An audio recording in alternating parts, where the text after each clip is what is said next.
건강을 지키는 항산화 영양소 뉴트라이트 아세로라 C.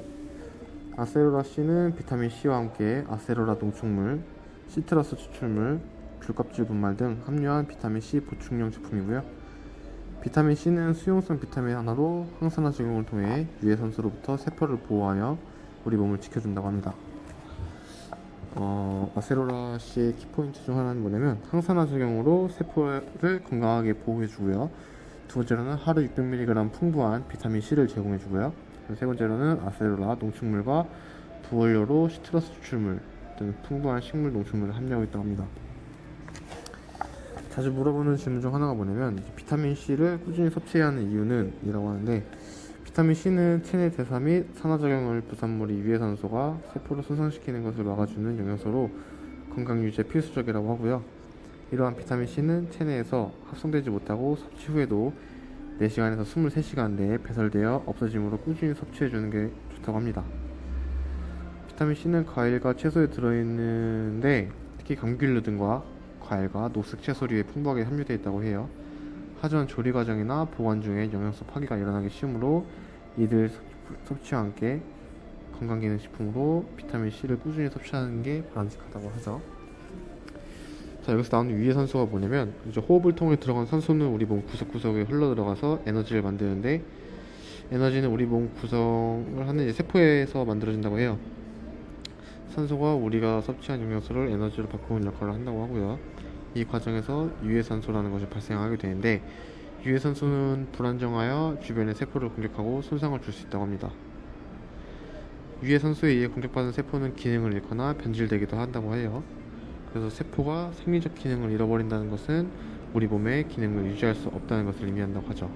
특히 뇌세포, 혈관세포, 피부세포는 유해산소에 의해 손상되기 쉬운 부분이라고 하고요. 그럼 우리 몸의 항산화 체계는 어떻게 되어 있냐? 다행히 건강한 인체에는 지속적으로 발생하는 유해산소를 제거하거나 손상된 세포를 치유할 수 있는 항산화 체계를 갖추고 있는데, 다양한 항산화 효소의 항산화 비타민 C, 비타민 E, 베타카로틴 등은 우리의 몸에서 생성된 유해산소를 공격성으로 없는 물질로 전환을 시킴으로써 유해산소를 제거하는 역할을 한다고 해요. 하지만 자외선과 환경오염물질 등 유해산소가 급격히 많아지거나 나이가 들면서 유해산소를 제거하는 능력이 감소하면 유해산소의 생성과 제거의 균형, 즉 우리 몸의 항상성이 깨져서 몸속 여기저기 유해산소의 공격을 받게 되겠죠. 과도한 유해산소로부터 우리의 몸을 보호하려면 항산화 물질이 많이 함유된 식품을 충분히 섭취하고 유해산소를 증가시키는 여러가지 요인을 제거하는 것이 필요하다고 합니다. 섭취 대상자로는 바쁜 일상 속에 인해 식습관에 불식견하신 분이나 아니면 활력이 있는 생활을 하시는 분, 아니면 비타민C가 풍부한 신선한 과일 및 야채를 충분히 섭취하지 못하시는 분, 네 번째로는 식생활 습관 등 고려하여 항산화 영양소의 섭취가 증가하고자 하시는 분, 그리고 평소 운동을 즐겨 하시는 분 드시면 좋다고 하고요. 섭취 방법은 1회 3회 1회 일정 식사 시 물과 함께 드시는 게 좋다고 합니다. 두 번째로는 비타민 D. 비타민 D는 소장에서 칼슘과 인의 흡수를 돕고 신장에서 칼슘의 재흡수를 도와 뼈의 형성과 유지에 필수적이며 골다공증 발생 위험 감소에 도움을 주는 영양소로 튼튼한 뼈가 활기찬 하루하루를 유지하는 데 필요로 한다고 하죠. 뉴트라이트 비타민 D는 자연의 우수한 비타민 D 공급원인 버섯을 주원료로 하여 현대인의 비타민 D를 부족한 부분을 넉넉히 채워준다고 합니다. 비타민 D의 키포인트. 식물 중 거의 유일한 비타민 D 공급원인 버섯 율에 비타민 D를 함유하고요. 습도, 온도, 조도, 이산화탄소 농도 등 엿에 가장 잘 자랄 수 있는 환경을 갖춘 뉴트리서트 인증받은 버섯 재배 전문 농장에서 손으로 직접 재배한다고 합니다. 세 번째로는 자연광을 닮은 UV 테크놀로지로 버섯 살균 및 건조, 그리고 네 번째로는 일정 섭취로 영양성분 기준치 2.5배 비타민 D를 공급한다고 해요. 건강 정보에 대해서 말씀드릴게요. 비타민 D의 결핍이 심각한데, 비타민 D는 유일하게 체내에서 합성될 수 있는 영양소라고 합니다. 피부에 존재하는 비타민 D 전구체 디히드로콜레스테롤이 햇빛을 받으면 활성 비타민 D로 전환이 되는데, 대기오염으로 인한 실내 생활이 증가하고 자외선 차단제 사용으로 현대인 비타민 D 결핍이 심각해졌다고 합니다.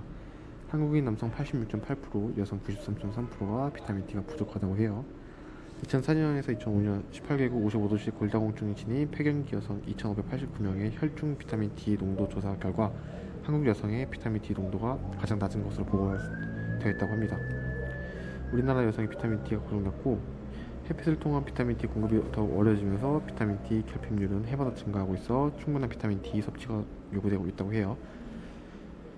비타민 D 결핍으로 인한 뼈 건강 위험, 골다공증 발생 위험 감소에 도움을 주는 비타민 D가 부족할 시 고객의 건강이 위험해질 수 있다고 합니다.